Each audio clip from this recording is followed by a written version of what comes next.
Om Swastiastu, Namo Buddhaya, salam kebajikan.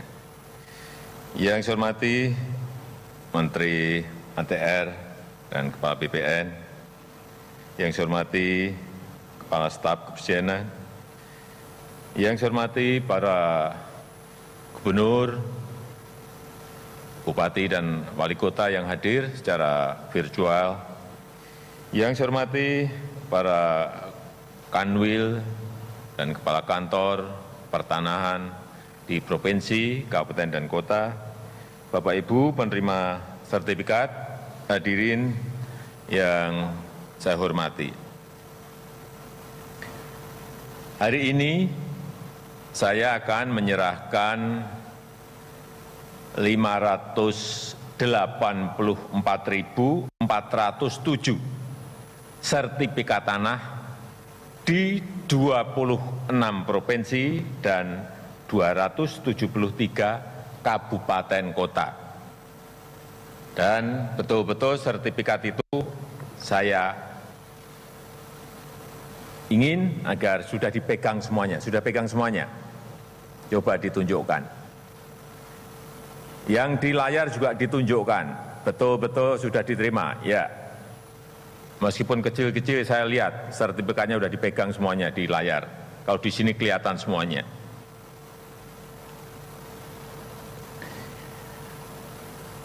Penyerahan sertifikat tanah ini adalah komitmen yang sudah berulang kali saya sampaikan. Komitmen pemerintah untuk terus mempercepat pensertifikatan tanah di seluruh tanah air, di seluruh Indonesia. Tadi Pak Menteri menyampaikan bahwa target di 2020 sebetulnya 11 juta. Tapi karena adanya pandemi,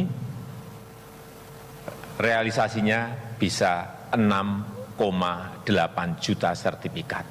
Alhamdulillah masih 6,8 juta.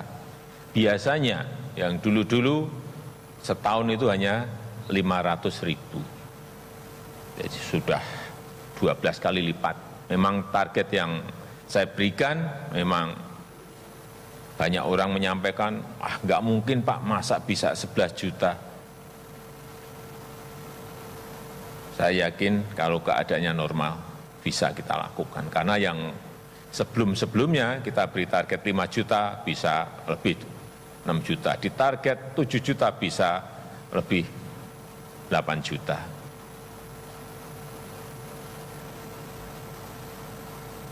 Karena memang target yang saya berikan selalu target yang tinggi.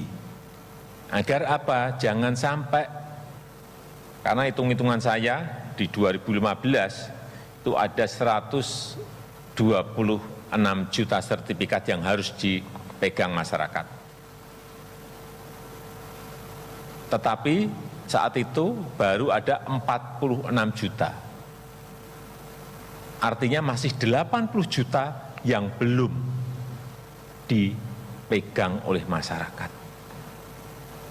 80 juta saya hitung, kalau setahun hanya 500.000, berarti Bapak Ibu harus nunggu 160 tahun untuk pegang sertifikat.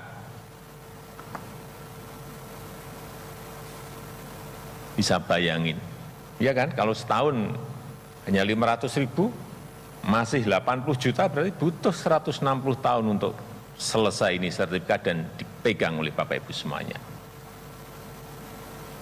Ada yang mau nunggu 160 tahun?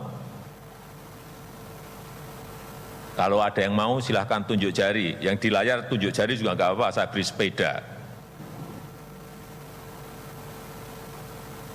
Nggak akan ada yang mau. Pengennya pasti sertifikat ini cepat dipegang, karena ini adalah kepastian hukum, hak atas tanah yang kita miliki. Kita nggak bisa bekerja seperti yang lalu-lalu, hanya 500.000 seluruh Indonesia, enggak. Dan nyatanya BPN sekarang bisa melakukan dengan jumlah yang sangat banyak seperti yang tadi saya sampaikan. Coba dilihat, 2017 kita mampu mensertifikatkan 5,4 juta.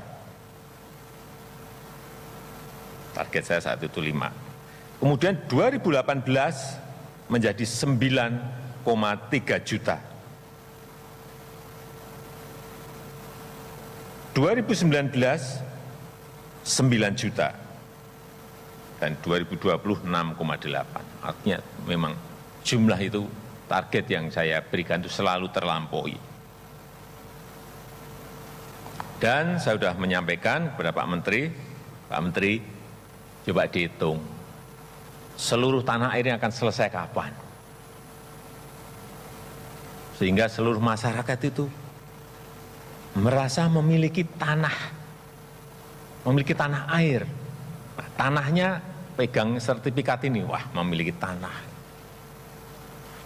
Jawaban Pak Menteri, tahun 2025 insya Allah sudah sertifikat semuanya dipegang oleh masyarakat. Hitung-hitungan. Karena sekali lagi ini adalah bukti kepastian hukum atas kepemilikan tanah.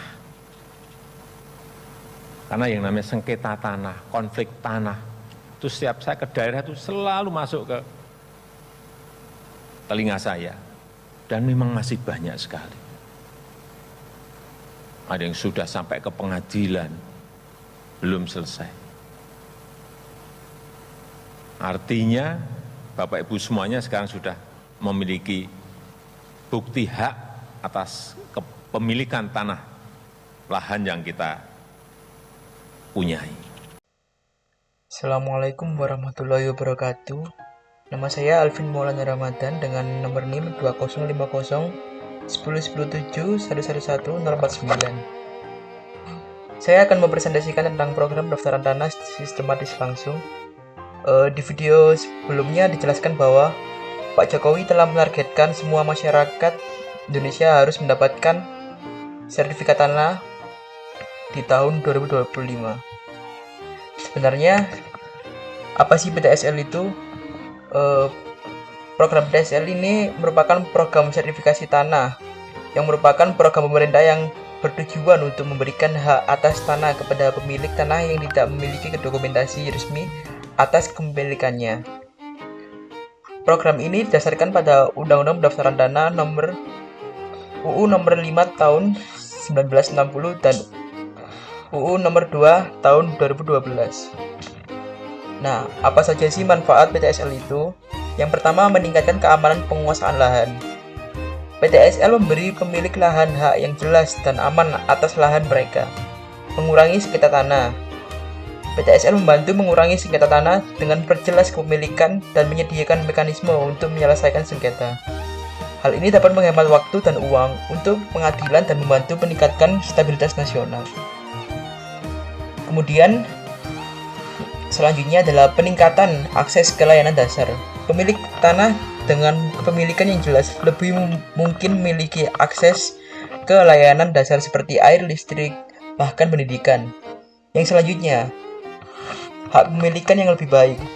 Sertifikat tanah memberi pemilik tanah hak untuk menggunakan, menikmati, dan menjual tanah mereka sesuai keinginan mereka. Hal ini dapat membantu mendorong pertumbuhan dan pembangunan ekonomi. Manfaat selanjutnya ialah peningkatan perencanaan dan pengelolaan penggunaan lahan. PTSL memberikan pemerintah catatan kepemilikan lahan yang lebih akurat dan terkini. Hal ini dapat membantu pemerintah untuk merencanakan penggunaan lahan dan pembangunan dengan cara yang lebih efisien dan adil. Selanjutnya, PTSL dapat mengurangi korupsi. PTSL dapat membantu mengurangi korupsi di sektor pertanahan dengan menjadikan proses sertifikasi tanah lebih transparan dan akuntabel. Hal ini dapat menghemat uang dan meningkatkan efisiensi layanan pemerintah. Yang terakhir, PTSL ini dapat mengurangi kemiskinan. Sertifikat tanah dapat membantu mengurangi kemiskinan dengan memberikan kesempatan kepada pemilik tanah untuk memperbaiki tanah mereka dan meningkatkan pendapatan mereka. Lalu apa saja sih syarat pendaftaran PTSL? Yang pertama, tanah harus berada di daerah yang dicakup oleh program PTSL. Kemudian, tanah harus digunakan untuk tujuan pemukiman. pertanian atau produktif. Selanjutnya, lahan tidak boleh berada di kawasan konservasi atau kawasan rawan bencana. Kemudian pemilik tanah harus warga negara Indonesia. Dan yang terakhir, pemilik tanah harus dapat membuktikan kepemilikan tanahnya. Selanjutnya, apabila memenuhi persyaratan sebelumnya, PDSL dapat mengajukan Jancuk. Kemana Gak apa-apa. Lanjut aja, bos. Girolu. Jika Anda memenuhi persyaratan sebelumnya, Anda dapat mengajukan program PDSL dengan menyerahkan dokumen-dokumen berikut ke kantor BPN, desa, atau kelurahan setempat yang mengadakan program PDSL. Syarat yang pertama adalah salinan KTP, yang kedua salinan kartu keluarga, yang ketiga surat penguasaan tanah, dan yang terakhir surat pernyataan yang menyatakan bahwa Anda adalah pemilik yang sah dari tanah. Adapun tahapan dari pendaftaran tanah secara sistematis langsung. Yang pertama adalah penyuluhan. Tahapan ini dilakukan oleh petugas BPN di wilayah desa atau kelurahan. Penyuluhan wajib diikuti oleh peserta PDSL. Yang kedua adalah pendataan.